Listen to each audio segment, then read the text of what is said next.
Let's slow things down for a moment because what we're exploring here isn't about techniques, manipulation, or trying to win someone over. It's about the way you communicate when you're no longer performing, the kind of communication that feels steady, relaxed, and genuinely human. As you mature, attraction stops being something you try to create and starts becoming something that naturally reflects how you carry yourself.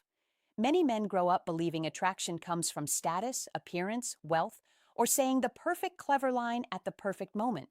But when you observe real, lasting connections, you start noticing something much quieter underneath it all. It's not loud confidence or rehearsed charm. It's an emotional signal, something subtle but powerful that communicates stability, awareness, and presence. This signal doesn't chase, it doesn't over-explain, it doesn't try to force an outcome. It simply exists in clarity. Over time, if you pay attention to how interactions actually unfold between men and women, a consistent pattern becomes obvious. The men who naturally attract women aren't always the most polished or outwardly confident. They aren't perfect, and they don't try to be. What they do have is direction in their emotional expression. They are clear about what they feel, and they don't overload the interaction with confusion or hesitation. Most conversations don't fall apart because of the actual words being used. They fall apart because of uncertainty hidden inside the words. A man softens everything he says too much, avoids being direct, or hides behind vague language because he's afraid of the outcome. He wants the other person to lead, decide, or take responsibility for the direction of the interaction so he doesn't have to risk rejection. In the short term, that might feel safer, but over time, it slowly drains attraction. Human psychology responds strongly to clarity. Especially in emotional interactions, the nervous system looks for signals that indicate safety and stability. When someone speaks in a grounded, direct way, it creates a sense of ease in the listener, not because they are being controlled, but because the interaction feels predictable in a healthy way. There is direction, and direction reduces internal tension. And this is where language starts to matter, not because specific words are magical, but because of what they reveal emotionally. When a man speaks from a place where he owns his choices, something shifts internally. His body language becomes more relaxed, his tone becomes steadier. There is less internal conflict leaking into the conversation. That internal alignment creates a feeling of containment, and that containment allows attraction to develop without emotional chaos. There is a clear difference between asking for validation and expressing intention. Seeking approval creates instability. It subtly communicates uncertainty and puts pressure on the other person to manage the direction of the interaction. Expressing intent, on the other hand, creates structure, and structure gives both people space to relax instead of constantly adjusting to ambiguity. Think about the difference in how it feels to listen to someone who is clear versus someone who is constantly circling around what they actually mean.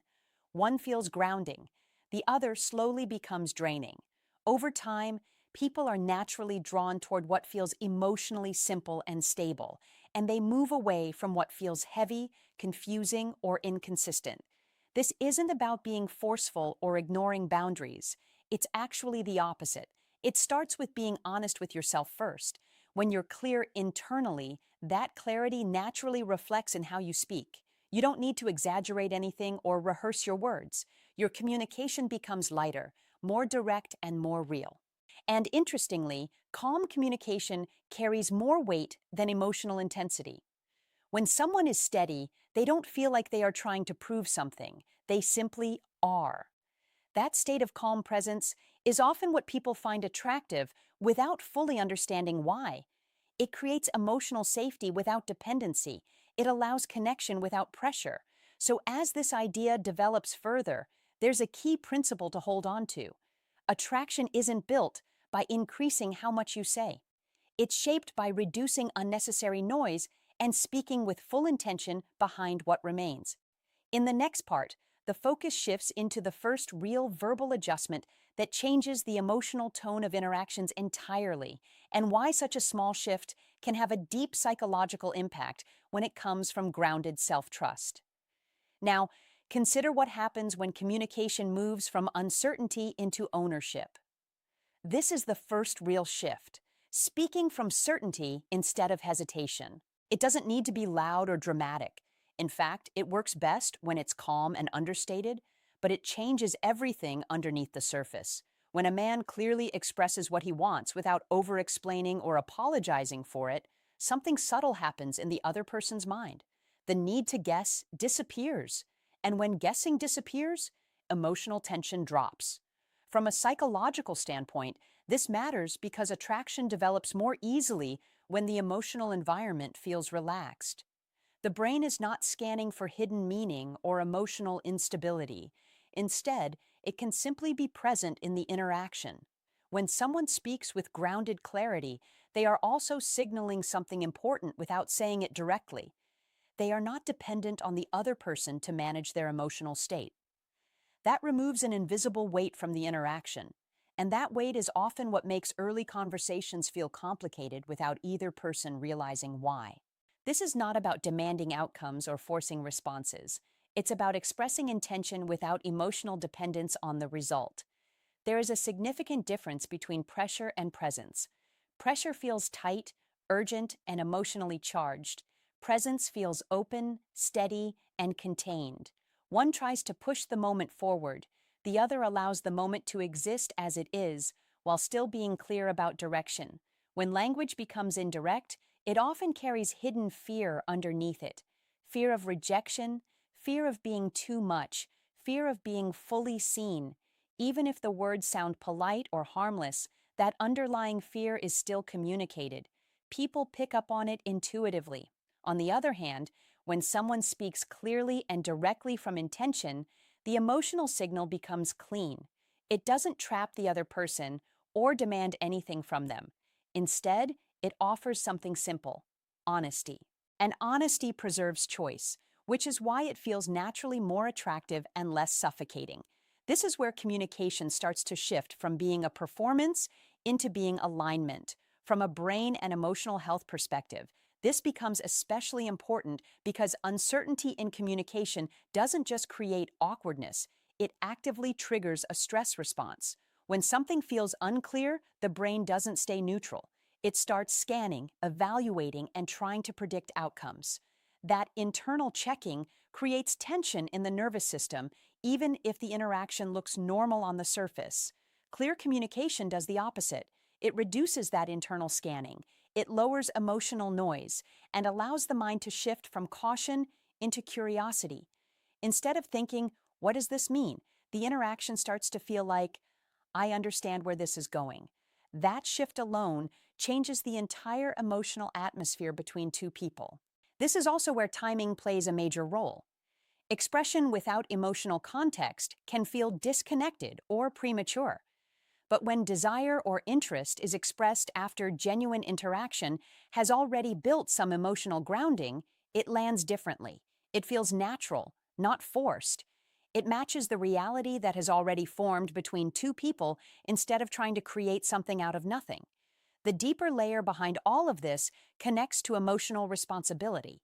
When you take responsibility for what you want, you stop depending on external validation to guide your behavior.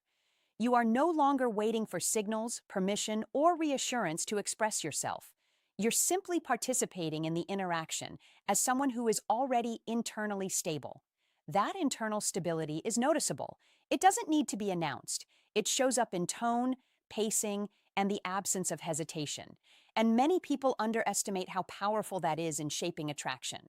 More often than not, attraction doesn't disappear because interest is missing. It fades because the emotional energy becomes scattered. Nothing feels grounded or steady.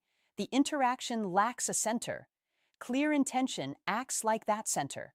It gives structure to the moment. It creates a sense that the interaction is going somewhere, even if the outcome is unknown. That sense of direction makes everything feel more stable and easier to engage with. But there's a necessary balance here. Intention on its own is not enough. If it exists without emotional awareness, it can come across as self-focused or disconnected from the other person's experience. This is why clarity needs to be paired with emotional sensitivity rather than replacing it. That's where the second shift becomes essential, because it transforms intention from something linear into something relational.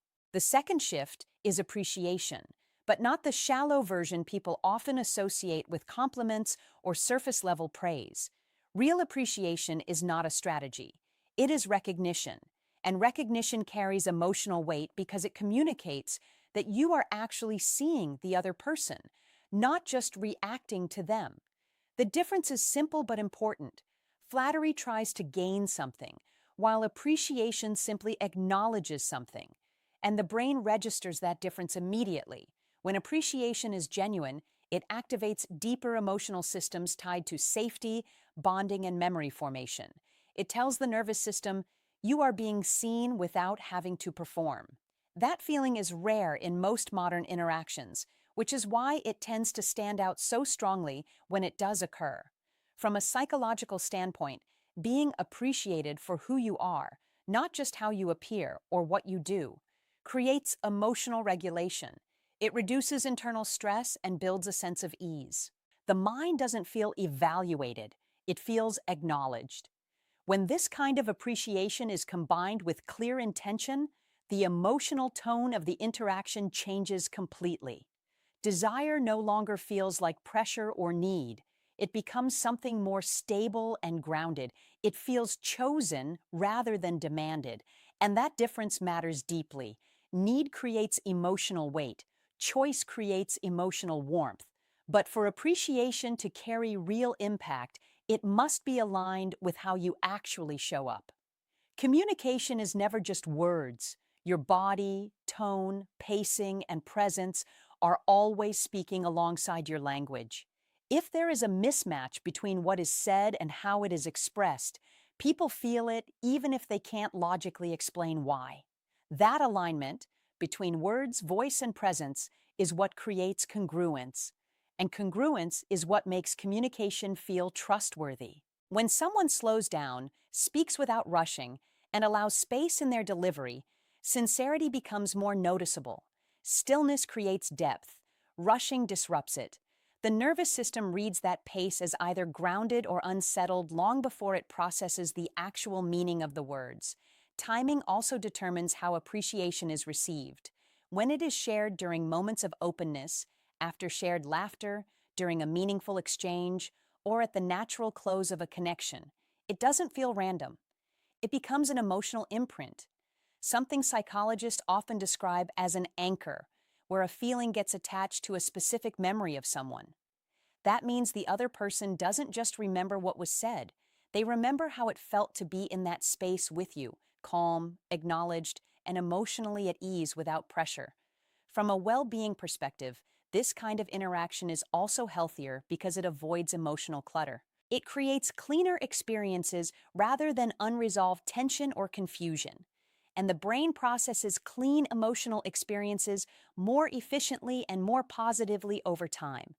At its core, none of this is about perfection. It is about alignment. Being honest internally and allowing that honesty to shape how you communicate externally. When you are grounded in yourself, communication naturally becomes simpler, less forced, less scattered, more present. Attraction, in that sense, is not something you manufacture. It is something that emerges when confusion is removed and clarity is allowed to exist without distortion. Speak with intention. Appreciate with sincerity. Stay steady in how you show up and allow presence, not effort, to do the work.